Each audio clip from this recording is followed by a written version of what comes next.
Alors, ce livre va se faire, donc tu as dû t'organiser, trouver un éditeur. Bon, je sais que j'étais dans l'histoire à l'époque, c'est comme ça qu'on s'est connus, mais explique-moi comment tout s'est organisé pour ceux qui nous écoutent. Bah, c'est un peu compliqué. Donc, si je me rappelle bien, j'ai dû rencontrer Albert Uderzo en 1992. 94, c'était la date à laquelle le Tout Astérix a été publié aux éditions Ifrane.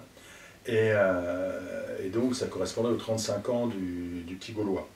Donc, j'avais à peu près en rétro-planning 1 an et demi pour pouvoir regrouper à peu près les 20 000 pièces que j'avais à l'époque.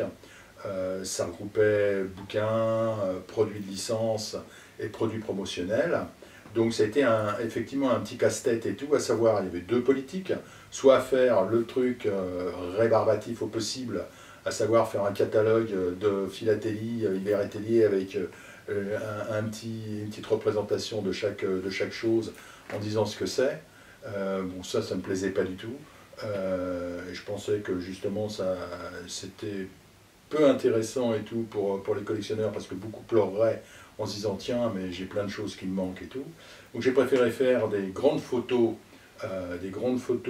par famille, représenter toutes les choses, avec un tirage spécial qui était ce qu'on appelait le tirage spécial collectionneur, où justement les aficionados qui voulaient avoir le descriptif de chaque pièce le retrouvaient dans cet additif. Et on avait fait à l'époque également un tirage de tête qu'Albert Uderzo a eu la gentillesse de bien vouloir signer, et si je m'abuse, le tirage était à 200 exemplaires.